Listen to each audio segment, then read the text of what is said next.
I grew up in a big family, the oldest of 5. We were committed birthday celebrators. On your birthday, you'd get the You Are Special plate for breakfast and your favorite meal for dinner. And usually one time over the course of the day, at least once, Mom would talk about the day you were born. She'd drag out the photo albums and exclaim about how cute you used to be. Look at that adorable baby. How could we even imagine the person you become, she would say.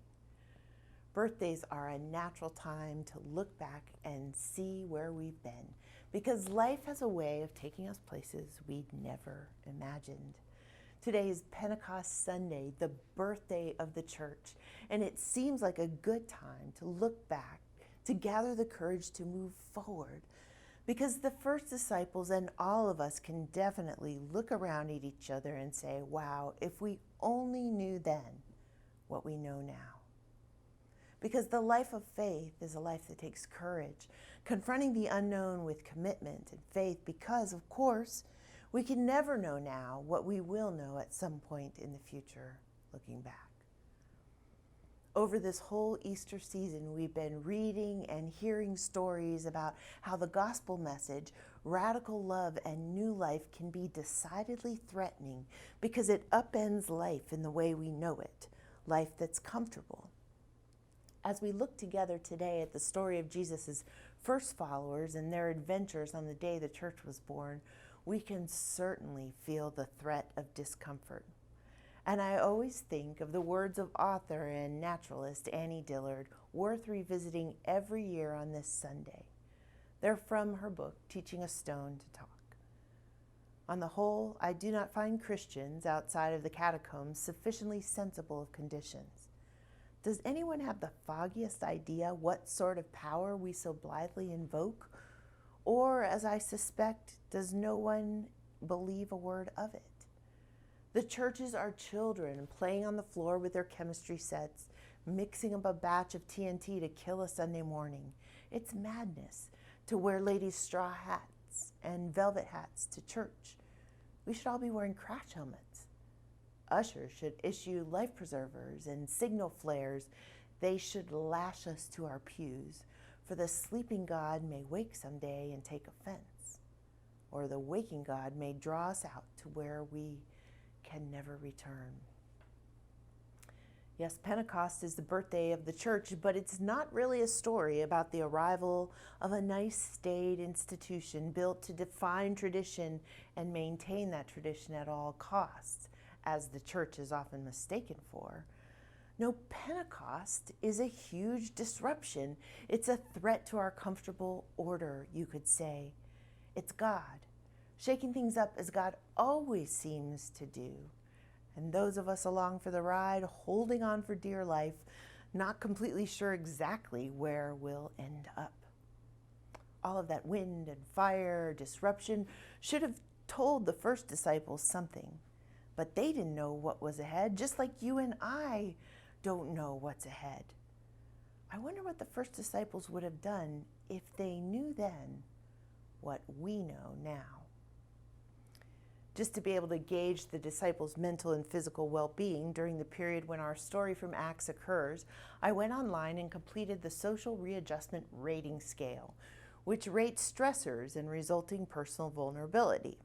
You have to choose whether some of the following has happened in your life over the course of the last 12 months. Death of a close friend, trouble with the law, change in your family situation, vocational upheaval, maybe international pandemic.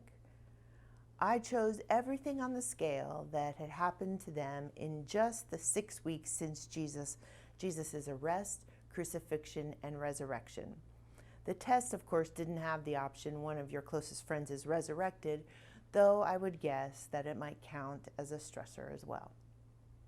The ratings were as follows. A score of 0 to 149 indicates a low susceptibility to stress-related illness. If you score between 150 and 299, you've got a moderate, medium chance of getting a stress-related illness. And 300 or over indicates a very high chance that you will contract a stress-related illness. So taking the quiz as the disciples might have, I found that their score was 644. 644. In other words, after everything that they had been through, it's somewhat shocking that the disciples were not dead. You may be interested to know that I declined the opportunity to retake the test as myself. Sometimes it's better just not to know. It had been 50 days, about 6 weeks, a month and a half. Not that much time. Just 50 days since Jesus' resurrection.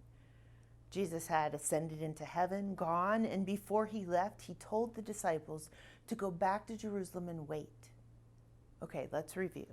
Jesus is gone. They have no leader.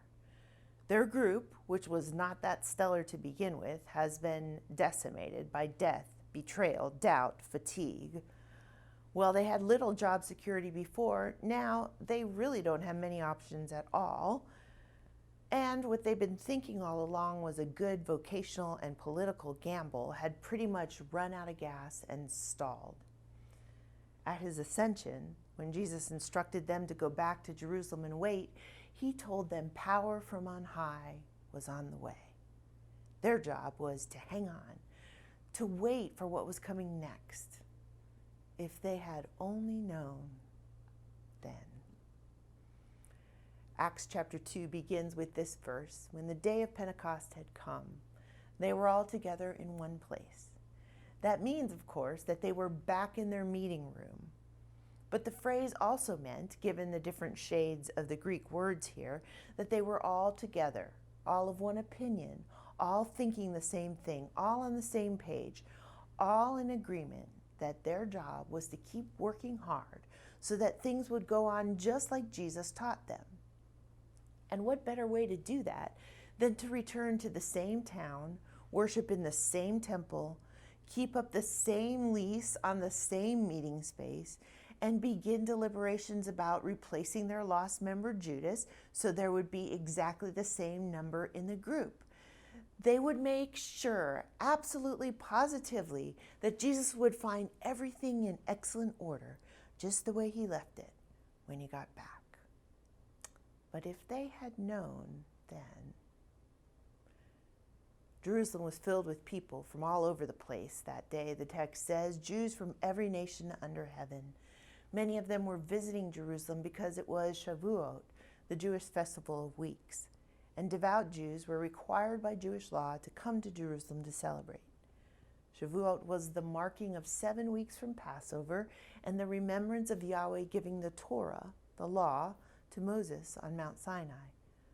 But not all of the people in Jerusalem that day were Jews, because it was also a holiday in the way that holidays bring families and celebrations, travel and obligation into our lives, and lots of worshipers and merchants and travelers joined the regular population of Jerusalem to celebrate the holiday.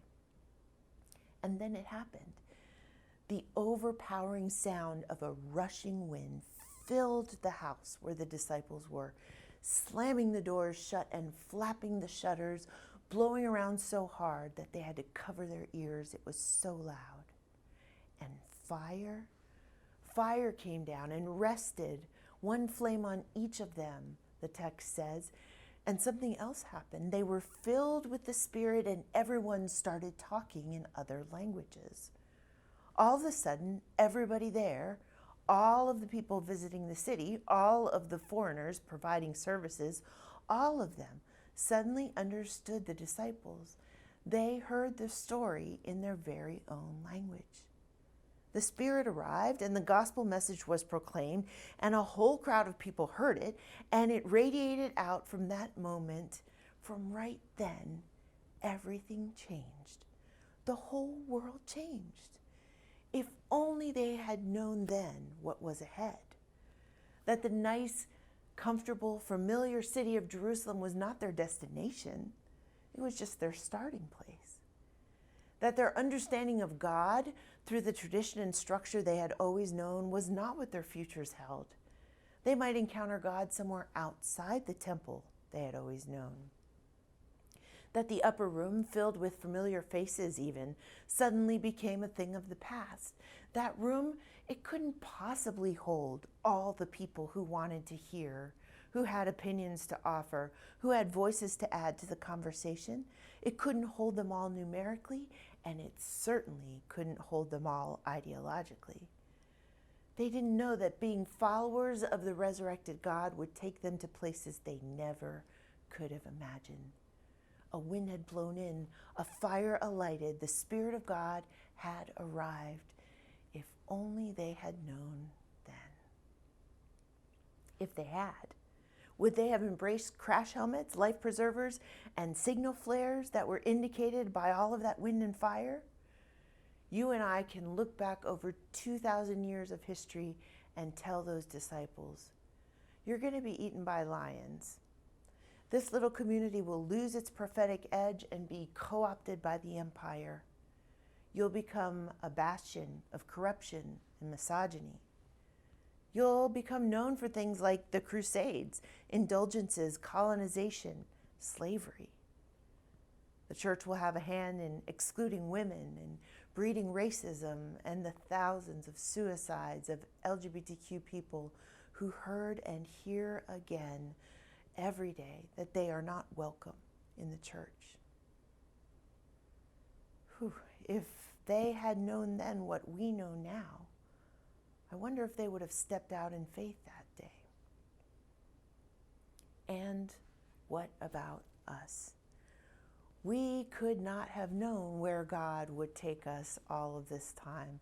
If we had known then what we know now, I wonder if we'd have the courage to set out on the journey we've been on. It's been so hard. There's been so much change. We've felt the threat of resurrection in our own lives, painful situations, and some days we want to throw in the towel. The work and worry and care of our communities seems overwhelming. How could we have imagined the journey of change and transition and growth we've been on?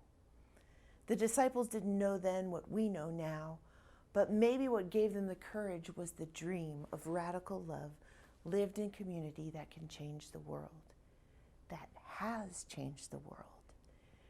See, they didn't know then, but maybe they suspected that the church would begin with little communities holding possessions in common and being family to each other, that these communities would empower women as their leaders and welcome folks that everyone else excluded.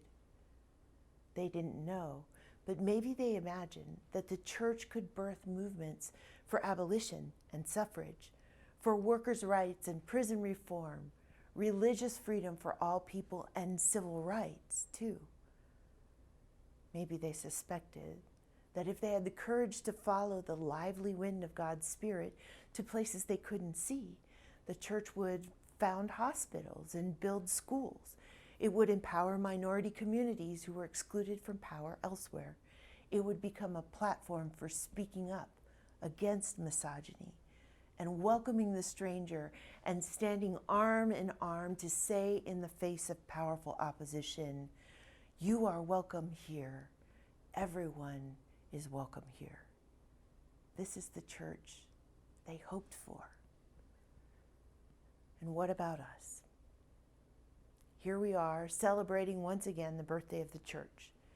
Maybe we're here because we didn't know then what we know now, that we're part of a community that cares about issues that matter, that we are consistently invited into healing and hope, that we have the holy honor of walking this journey with many faithful people who love us and accept us just as we are, that we have the rare and beautiful invitation to step into all of the goodness and pain of building diverse community, that we know people will be there when our lives fall apart, that our children, their little lives and minds and hearts and souls are being cherished and nurtured in these communities, that new disciples are encountering our communities and risking the possibility that they might follow Jesus too, that our minds are engaged and our hearts are challenged to grow in our faith, that we have right here among us the Church of Jesus Christ, a place of hope in a cold, hard world. This is what the church has been in its best moments. This is what we've been in our best moments. And this is what the church can and must be next. Like the disciples, every day, you and I stand on the edge of something. And today, Pentecost, it's the day that we collectively stand on the edge of all we can do and be as the church in the world. It will be painful. We do not know now what we will know in another 2 years or 2,000 years, but be bold we must. The dream of healing, hope, justice, peace, beloved community, it's too important to shrink back to the familiar.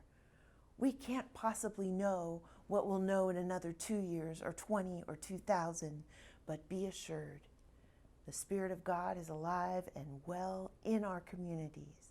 And as she blows through them, hear her whisper a challenge. Bring everybody to the table. Everybody. Trust each other. Don't be afraid to fail. Take a risk. Mix it up. Be open to whatever comes next. View the future with curiosity and hope. Step out in faith toward whatever crazy direction God will lead you next. Believe in each other. Believe in God. Our task as Christ followers who live with the Spirit is to listen for the wind, to watch for the flames, to look for the possibilities. Then join right in to help challenge what we always knew and reinvent what seemed to work perfectly fine. To turn things around so we can see them from a completely upside down perspective, to think outside the box, to welcome the threat of resurrection, to dream the most audacious dreams we can dream. In other words, it's Pentecost. The wind is blowing, the fire is burning, God is up to something. We can never know now what we'll know years from now. But I don't ever want to look back and see that we missed an opportunity to be the church in the world in the very best way